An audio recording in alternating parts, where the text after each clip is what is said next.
Cordial saludo, estimados compañeros y tutor. Mi nombre es Gabriel Linares. Presento mi documento de identidad. En esta oportunidad voy a dar sustentación al componente práctico a la práctica número 1.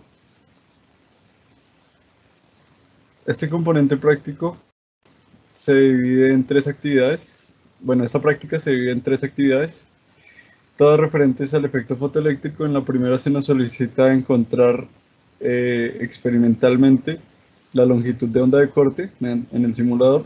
Luego, con ese dato, calcular la frecuencia de corte, y con la longitud de onda también podemos calcular la función de trabajo.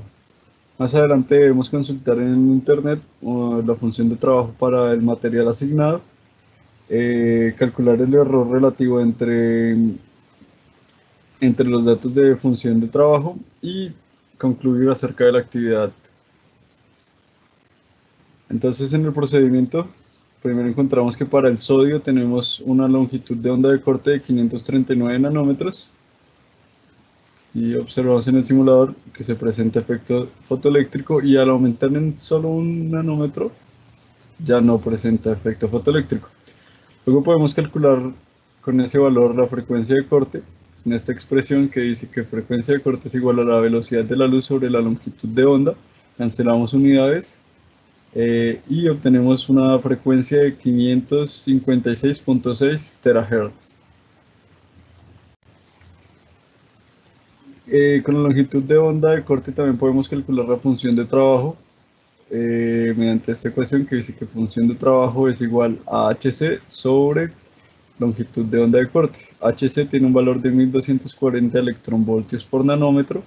Igualmente cancelamos unidades y tenemos 2.3 electronvoltios. En esta tabla se encuentran consignados todos los resultados experimentales. Y en esta ilustración podemos observar el valor que nos entrega esta página web para la función de trabajo del sodio. Calculamos el error relativo mediante esta ecuación y obtenemos un error muy bajo del menos del 1%, un error del 0.87%, y podemos concluir que aunque la longitud de onda se cambia en un solo nanómetro, afectará en gran medida a los datos. Como nos dimos cuenta, aunque sea aumentando en un solo nanómetro, ya no se presentará efecto fotoeléctrico. Para la actividad 2 tenemos el siguiente procedimiento. Primero, encontrar la energía de los fotoelectrones para dos diferentes longitudes de onda. Luego, calcular el potencial de frenado, presentar imágenes del simulador y registrar la información en una tabla. Responder la pregunta de si existe desprendimiento de electrones y concluir acerca de la actividad. Para el primer dato vamos a hallar la energía en la siguiente ecuación: Hc sobre la longitud de onda incidente, que en este caso para el dato 1 son 430 nanómetros, menos la función de trabajo. Se utilizó la función de trabajo experimental allá por mí en el laboratorio, en el simulador. Hallamos que para el dato 1 tenemos una energía de 0.58 electronvoltios. Para el dato 2 tuvimos una energía de menos 0.38 electronvoltios. Ambas energías las convertimos en joules. Posteriormente podemos calcular el potencial de frenado. Para el dato 1 tenemos que el potencial de frenado es de 0.58 y para el dato 2 de menos 0.38 electronvoltios. En el simulador nos damos cuenta que para el dato 1 los electrones sí se detienen antes de llegar al siguiente extremo del circuito, en este caso al cátodo.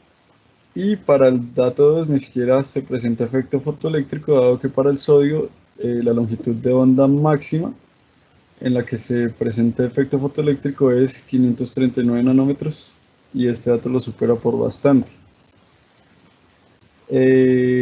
Para responder a la pregunta de si existe desprendimiento de electrones, sí se desprenden electrones. Nos damos cuenta que para el dato 1 el sodio sí presenta efecto fotoeléctrico, Esto gracias a que la longitud de onda incidente es menor a la longitud de onda de corte o longitud de onda umbral. Se puede concluir que es necesario que la longitud de onda incidente sea menor a la longitud de onda de corte. De lo contrario, como en el dato 2, no se presentará efecto fotoeléctrico.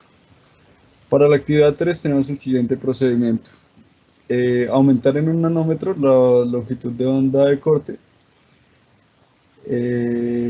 Allá en la actividad 1, tabular la corriente al cambiar los valores de intensidad, elegir luego un valor de longitud de onda de corte menor de onda de corte y especificar el valor elegido, registrar la misma información que en el punto 2 y graficar la corriente y la intensidad lumínica, explicar la gráfica.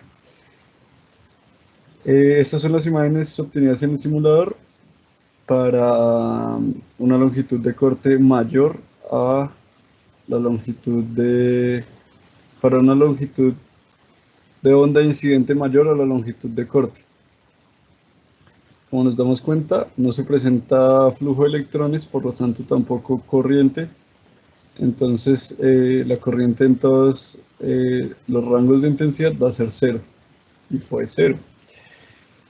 Se repite el experimento con una longitud de onda menor a la longitud de onda de corte. En este caso se trabajó con 416 nanómetros. Como nos damos cuenta, cuando la intensidad es 0, no hay efecto fotoeléctrico. En un 20% ya se empiezan a desprender electrones y así sucesivamente se van desprendiendo más electrones en cuanto se va aumentando la intensidad. A su vez también va aumentando la corriente y, como lo podemos observar en la gráfica, la relación entre la corriente eléctrica y la intensidad es directamente proporcional, lo cual quiere decir que aumentará en igual medida una con respecto a la otra. Muchas gracias por la atención prestada.